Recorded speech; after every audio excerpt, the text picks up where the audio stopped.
Hello, student. I'm Professor Smita Jha, and I'm here to discuss the topic between men on Victorian friendship under the umbrella term or the topic Victorian novels and the Victorian literature. So let us see what is there in this topic, very specific, to make the Victorian age very unique in the corpus of English literature. So, in ancient times, men viewed man to man friendships as the most fulfilling form of relationships a person could have. Friendships were seen as more noble than marital love with a woman because women were perceived as inferior. Aristotle and other philosophers extolled the virtues of platonic relationships, which denote relationships of emotional connection without sexual intimacy. During this period, the concept of heroic friendship developed. This type of friendship between men was intense on an emotional and intellectual level.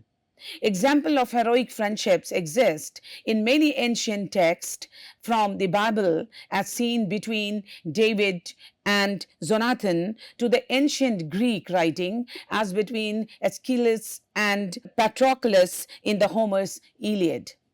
Other than interpersonal intimacy, friendships also provided Victorian men and women with practical micro solutions to many large public problems.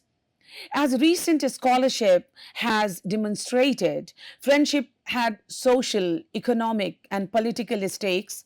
It was a practice ground for companionate marriage, an alternative to family or professional care, and the basis for democracy and social activism. If men could secure such relationships through school, clubs, and professional association, these friendships had particular significance for women who had fewer institutional occasions to develop networks and alliances, and for whom they frequent took the place of more formal coalitions. Sharon Marcus has found the theme of close friendships pervasive in the life writing of middle class women. These friendships between women would fit comfortably within the norms of domestic ideology and were considered essential to proper femininity as they didn't disrupt the conventional heteronormative family life. Yet, such friendships highlighted the problems within these conventions by demonstrating alternative forms of connection between women, which could enable them with an agency to exercise powers of choice and expression. Though individual pleasure might motivate and reward close female ties, those ties could also be strategic, empowering, and efficacious. The Victorian era is known for its strong definitions. The definitions of rich and poor, upper class and working class were rigorously defended. Unlike what we see today, there was not much scope for social mobility in that era. The same went for definitions of femininity and masculinity. In that era, there were certain standards of appropriate character and behavior for both men and women. But that is not to say that the roles were stifling or stiff, like we tend to assume when we use the word Victorian in certain context. While apt scholarly attention has been given to the conventional feminine roles of the 19th century as wives, mothers, and domestic helpmates, the expectations set on men haven't been discussed enough. In the Victorian era, unlike women whose roles were ideally limited to the domestic sphere, men were supposed to be strong providers for the family, protectors of the weak and the innocent, and defenders of the nation. Here we are discussing England, but a lot of this applies to America as well as many other European countries. As a man living in the Victorian era, if you were not influential or respected by your peers, you had reason to hang your head in shame. Respect was won on the battlefield, the sporting field, in government, law, or other aggressive pursuits. But there was another shade to these standards of masculinity as well. The 19th century saw a boom in the formation and expansion of gentlemen's club and secret societies like the Masons. What was the point of a club if not to go hang out for some serious male bonding time with your bros? Chances are that most of the men in these gentlemen's club and secret societies had been schoolmates.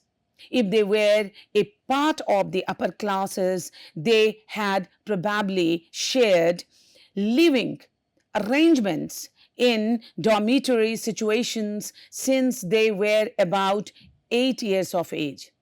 If they had confided in their peers and shared some of the most pivotal moments of growing up with them, they would be more like family than friends as per the contemporary definitions of these terms. As Victorian society in the 19th century was so sex segregated, tight bonds of solidarity naturally developed between people of the same sex. We tend to be more forgiving of it in women here in the 21st century. Girlfriend can still have a completely non-sexual connotation between women. But if a guy were to refer to his friend as his boyfriend, what would people think? In a scholarly research, we come across a term related to this concept of man-to-man friendships. Homosociality. All it means is a preference for spending social time with members of your own sex. Significant evidence indicate that this is a natural human instinct that begins to develop around age 3. What took a team of 28th century scientists to puzzle out in the 1970s was very ordinary for the 19th century gentlemen's club. Deep homosocial friendship for them were a natural, unquestioned part of adult life.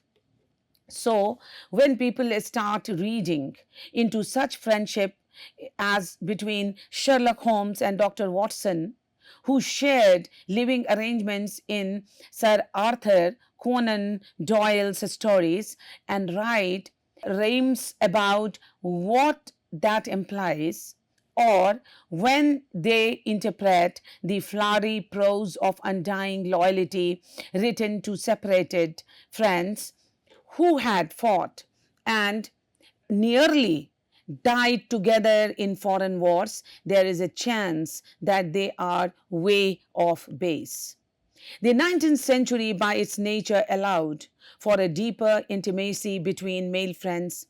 According to theorists of the history of sexuality, we must avoid the anachronistic tendency to equate desire with sexual desire. In the Renaissance, for example, a man's desire for another man appears not to have been necessarily homosexual, although the verbal codes for homosexuality and homosociality were often indistinguishable. The evidence suggests that even during the time of Pope, it was still possible for men who loved other men to register their affection in a language that was passionate and yet not necessarily sexual.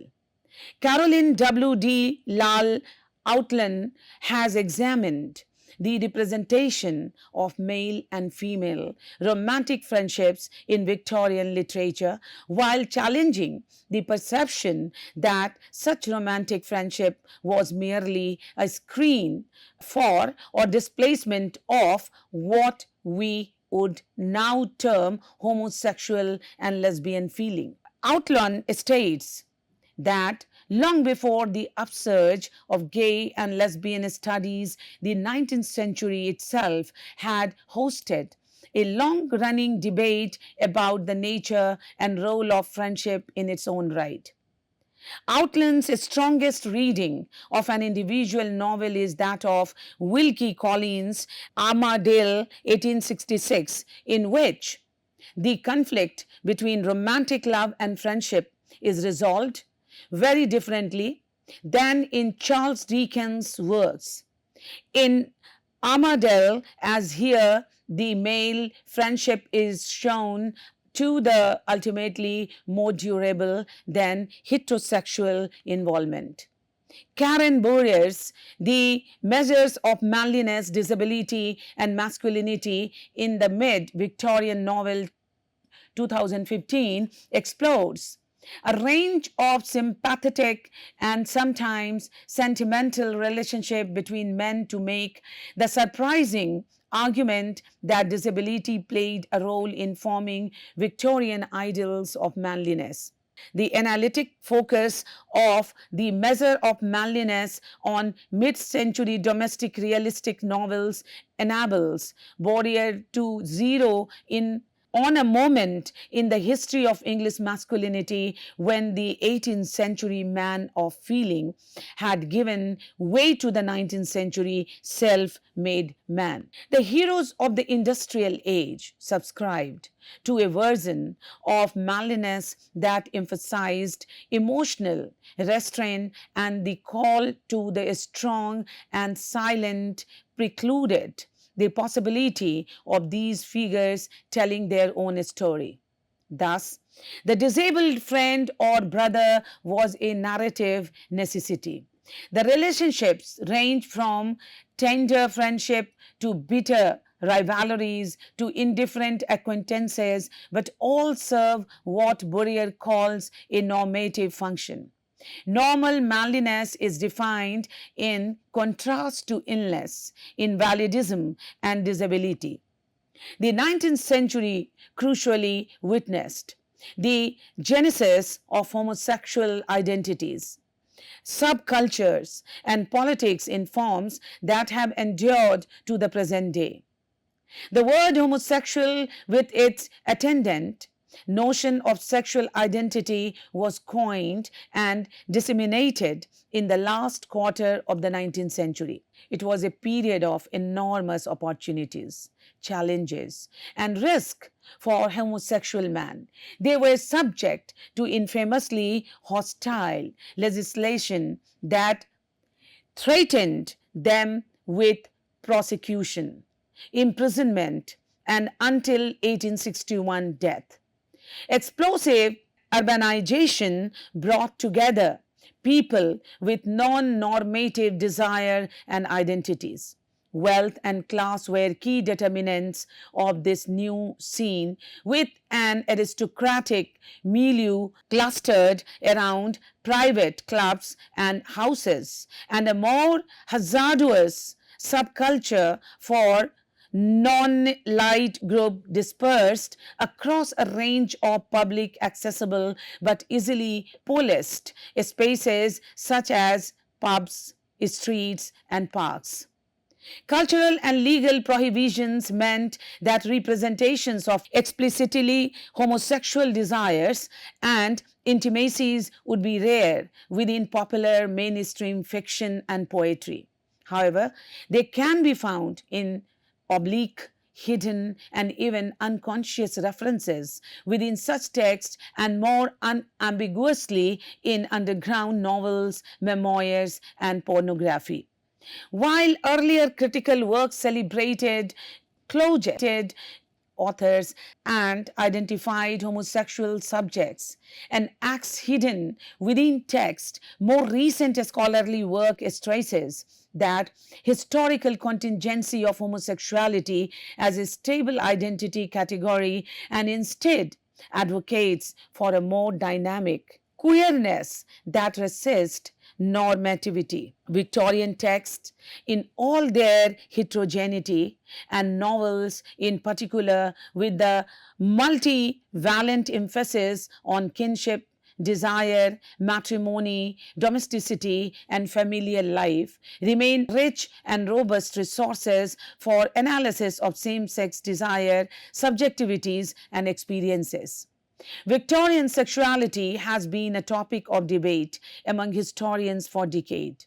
While the notion of sexual repression saturates conventional ideas of what sex was like for the Victorians, Michael Foucault challenged this notion by claiming that the Victorians were not repressing sexuality precisely because to force something to be hidden, to acknowledge its existence. During industrialization, capitalism flourished. For those who were not born into aristocratic families, it came as an opportunity to flourish economically. Because of this economic structure, a middle class began to develop, which was made up of doctors, lawyers, businessmen, and other professionals.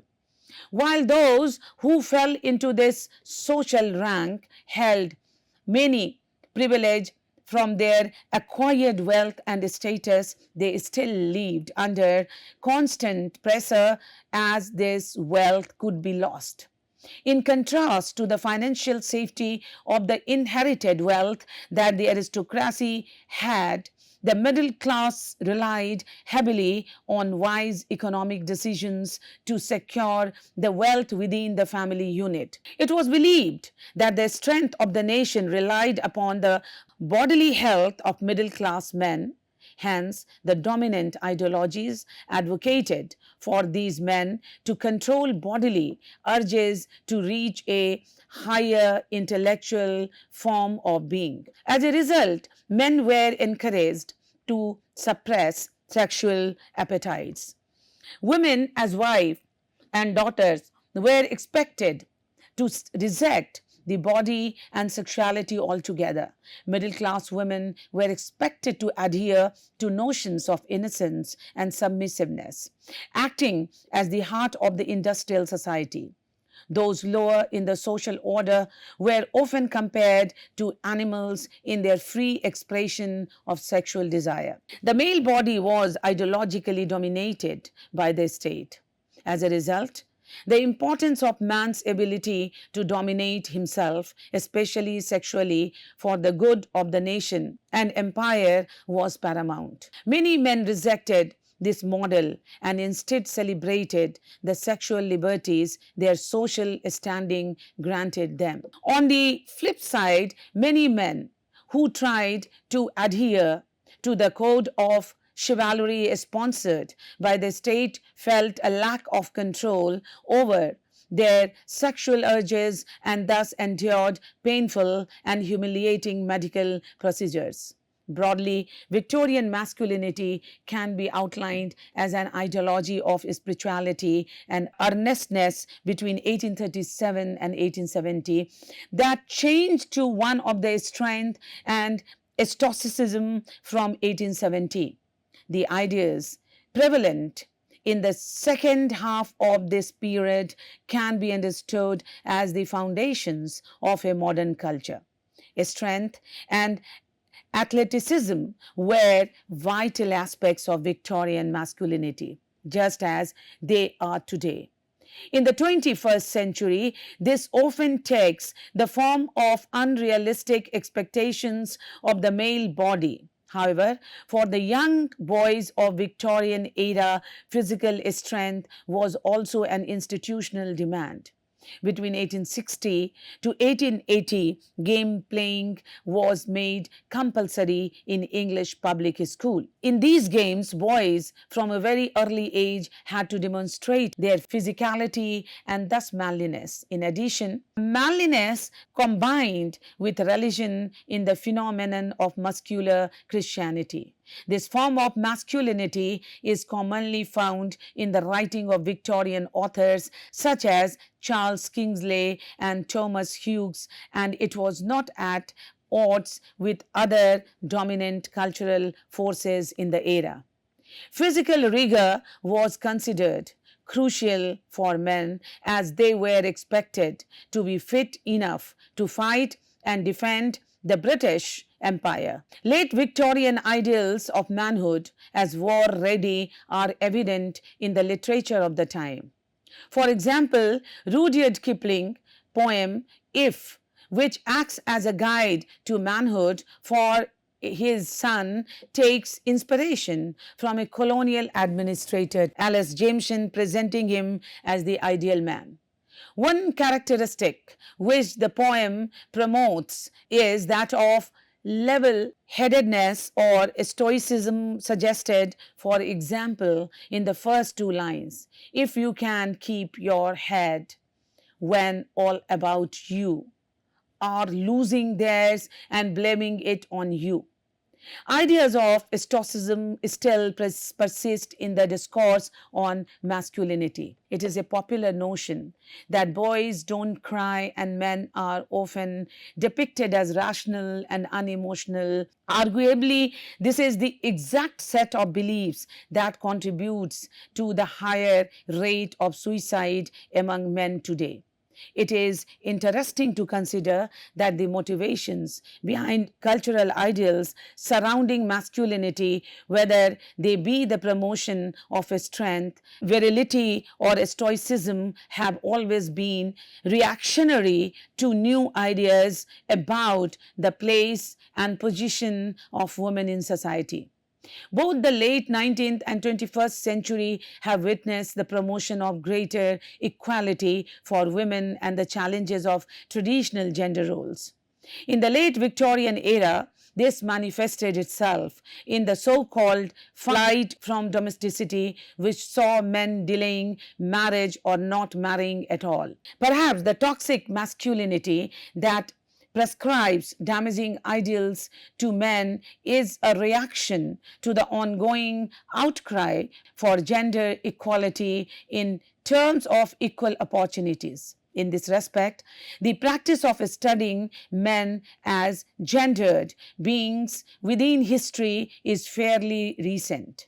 This underscores the need for a continuous analysis of the cultural expectations and expressions of masculinity in the modern day. Manliness is a quintessentially Victorian word, evoking the necessity of striving to embody to the best characteristics of the adult male. One was not manly by virtue of being born. Rather, one became manly by learning to perform that role. Boys, women, and indeed men were sometimes portrayed as manly, and the term suggested a strength of character in the face of adversity, the ability to stand up for one's rights, or sometimes just not succumbing to the pressure of life. Manly little lads, for example, were brave when faced with the death of a parent or a pet, while their less manly brothers cried and lost control. The virtues of manliness were tied to patriotic love of country, the ability to achieve one's goal in the face of opposition, and the innate ability to always know what must be done. For the reason there is an arrogance about the Victorian hero in his attitude towards the rest of the world and towards anyone he does not consider his equal. In Victorian Britain, the heroes always came from the elites, and their superiority reinforced their class position, which was achieved not through hard work but through the accident of birth. This had implications for the way the fiction of the age was shaped. With this, I conclude it and let us meet in the next topic, that is again about the background, the history, and the age of the Victorian era. Thank you very much.